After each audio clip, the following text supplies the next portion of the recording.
So why do I choose the Z Fold 8's new wide shape or the Z Fold 7 or even the Z Fold 8 Ultra? Well, I've had this a few days now, and I'm going to go ahead and talk about what you might lose or what you might gain by using this fold. Let's go. So let's start with what's actually different about this shape, because everything else starts from there. So there's some obvious things and some things that are not quite so obvious. Let's take a look. So with both of these folds here on the table, you can see there's a definite size difference. You have tall and narrow versus short and wide. So what do you lose? So if some folks were worried about the amount of space you lose on the cover screen, well, what you can do to give yourself more space on that home page is you go into the Galaxy Store here, and once you open up, you search for an app called Goodlock right here. And what Goodlock does is it gives you a lot more features, not only just in the screen grid and other thing, but other features, which we'll talk about here shortly as well. So I've already downloaded. So I'm just going to open it here. And when you do, it takes you to a page where you got a bunch of other apps that you can download and check it out. There are so many different apps that you could do to customize your phone. Okay. But in this case, we're just going to look at Home Up. So you download Home Up. I already have it installed, so it's just going to open up for me here. And on this, you go to Home Page Settings. And this one's really nice and easy. Go right here to where it has your home screen grid. I like to go 5 by 6. You can go larger if you want to. It's just the larger you go, the smaller it'll leave the app icons. But here we go. Now you can see once it's done, then you can go into your settings here on your phone, and by pinching, of course, and then you look at your home screen, and there's your grid. And look at that. See, it says home screen by Home Up is 4 by 4. This grid, the most it would have been done was 4 by 4. And now with the Home Up, you can go 4 by 6, which is pretty normal for other devices. And then, of course, you have a lot more space on your screen, and you can customize it however you want to. Now, sticking with the outside screen, some people complain that, there's just not enough space here, especially if you're going to text something. I mean, yeah, it does take quite a bit of space, but there's certain things you could do, like if you don't care for or you don't need the number row here, just go into settings here and go into preference. Now I'm using the Google Gboard, okay, and you can just turn off the numbers if you want. Okay, that makes a difference. Check it out. It's quite a bit lower. And if you don't need these headings, which I like the quick icons to get to things, you can do that. You can actually take this thing and you can shrink down by doing one-handed here, and see how it kind of goes to one side here. Everything shifts over more. You can take this and shift it that way if you want to.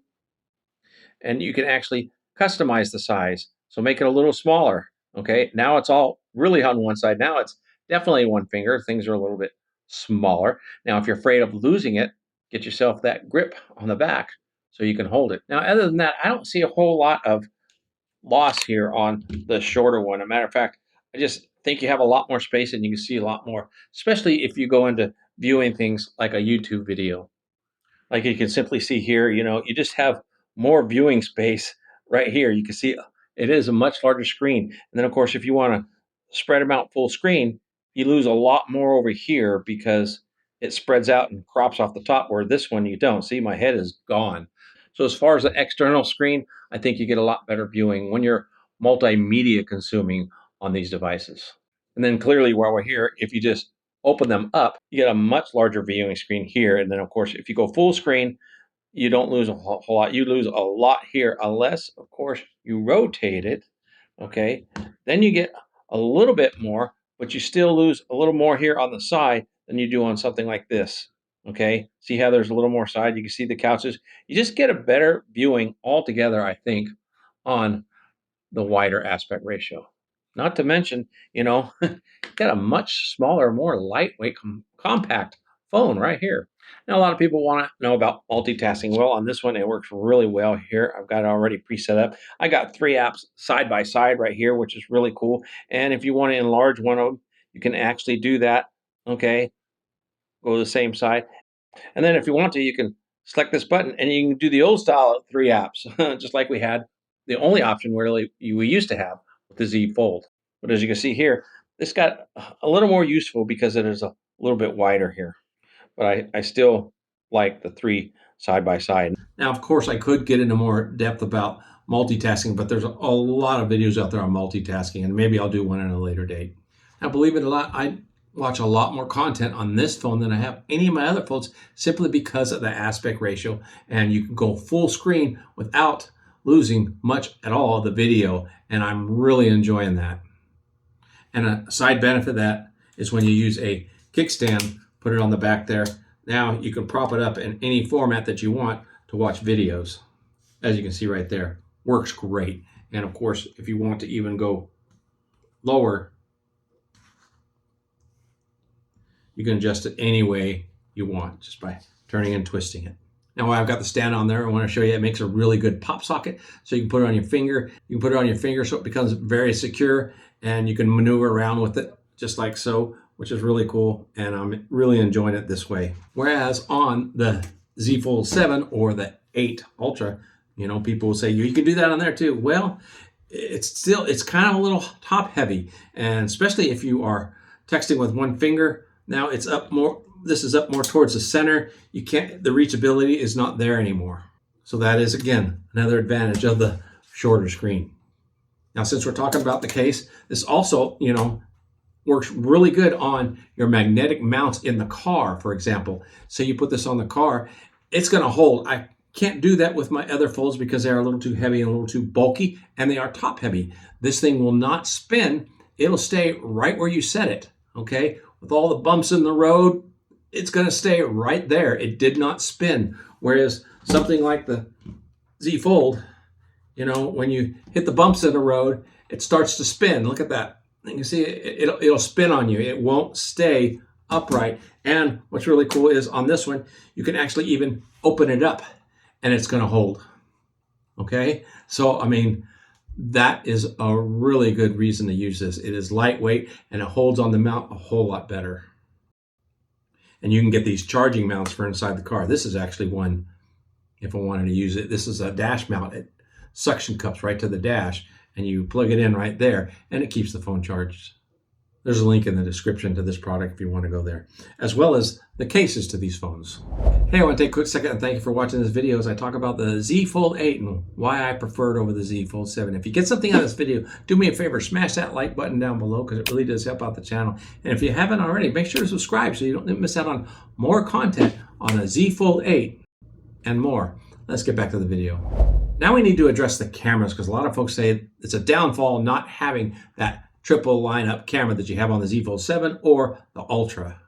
Well, the first thing I want to say is, well, it's a 10 megapixel telephoto lens, guys, and you can actually get better images cropping a 50 megapixel image from here. So in other words, you set this on 50 megapixel and snap your shot. Now, when you go in and you crop on that shot, you can actually get better photos than you can on here. As a matter of fact, this having that 200 megapixel lens, what they do is it supposedly has a formula or it's calibrated. So if the image comes out better with the 200 megapixel when you zoom in, it uses that one instead of your telephoto lens. So with these cameras, just like this one here, everything's been down to 12 megapixels. In other words, yeah, it might say it's a 50 megapixel lens or a 200, but the photo actually becomes a 12 megapixel after it bends down. It just has more detail supposedly, so when it bends it down, you have more detail in here, but you cannot tell the difference between the two.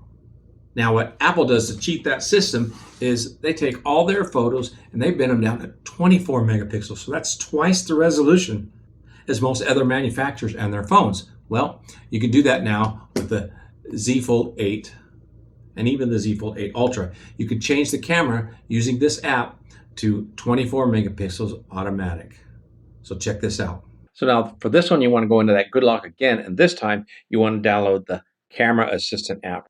Then once you download Camera Assist, it's just going to open up because I already have it. And here I can go in and I can set things like 24 megapixel resolution. I already have them turned on. It starts turned off. You turn it on. You have the option for 24 megapixel resolution now. And if you want to keep it there, so I say keep it there. That way, when you close out the camera, instead of switching back to the default 12 megapixel, it stays at 24. Then when we open up the phone here, you can see there it is. It's at 24 megapixel instead of defaulting to 12. And that basically gives you more pixels for every photo that you take and makes it a little clearer. Now the Z Fold 7 doesn't have that option. You cannot add, for some reason, the camera assist to this to give you that 24 megapixel. It doesn't give that option, probably to upsell you to the newer phones, because the S26 Ultra does the same thing, and the S26 series phones. But the Z Fold 7 was excluded from that feature. Now there is an app called Expert Raw, before any of you can mention that you can download, but that would be for more expert people shooting in pro mode. But in Expert Raw, you can save 24 megapixel images in the Z Fold 7, but you can do the same thing here with that RAW app. So it saves the photo as a JPEG and a RAW file for professional editing. Now, another thing about the size, and people ask all the time, I show this in another video, but it's very pocketable. Slips right in your pocket with the case on and with the case off. You can see here, you can slip it right in your pocket real easy. Now, I may have bigger pockets than most, but it goes in and out really easy. No different than this one, although this one being longer and heavier, it does take up more pocket space. Now, batteries on both of these, you have a 48 milliamp hour battery here versus 44, so you do have a larger battery on the smaller Z Fold 8. Now, of course, the Ultra, got to mention that it has a 5,000 milliamp hour battery, where it puts it above both those, but that's only 200 milliamps compared to this. But we'll talk about that here in just a second. Now, I drained both these phones out doing a photo shoot and using them all day long, watching videos, and I drained them down to 0, as you can see here, and I went ahead and started charging them, and you can see by the reading, the Z Fold 8 charged a lot faster because it has 45 watt charging versus the Z Fold 7, which only has 25 watt charging. And I did charge them fully, and I tried to record the whole thing on video, but unfortunately, the video cut out just before this one finished charging, which was just under an hour. It took the Z Fold 7 with a smaller battery, it took it almost an hour and a half. I think it was an hour and 25 minutes versus under an hour here on the Z Fold 8. But in just 15 minutes, this was nearly 50% charge. And by 30 minutes, this thing, I believe it was like 80%, where this is barely at 53. And they were both using 65 watt chargers. Actually, no, they were both using 100 watt chargers. So those were very accurate readings. And as we know, Samsung does make the claim, charge it up to 50% in 30 minutes. Well, it does do that. But where most phones today will get 75, 80%, and this one does, out of that same amount of time. Now, in the Unpacked event, they did say how the Z Fold 8 series had better video than the Z Fold 7 or previous models. Well, I didn't find that to be so true. During the daytime, they are both pretty much evenly matched, as you can see here, side by side. I don't see any difference between the two of them, really. But at night, oh my goodness, they're both really hit or miss, and they're about the same. You know, there's a lot of jelloing going on, warping. This is not stabilization, folks. This is just jelloing, trying to adapt to the environment outside at night. And I can tell you that I have other phones that do a whole lot better. Hopefully they can fix that with an update, but they never fix it on the Z Fold 7, which is running side by side with the Z Fold 8. So I think Samsung just has not mastered nighttime video as of yet. So the way I see it, you get more in a smaller, lighter package. And what I mean by that is you get more viewing surface on the inside. I even think you get more viewing surface on the outside. You also get more battery, better cameras, believe it or not, than the Z Fold 7. And I like the center of gravity on that magnetic charging right here. It's better for your grips and for your mounts in your car. So those are just a few of the reasons why I picked the Z Fold 8 over the Z Fold 7.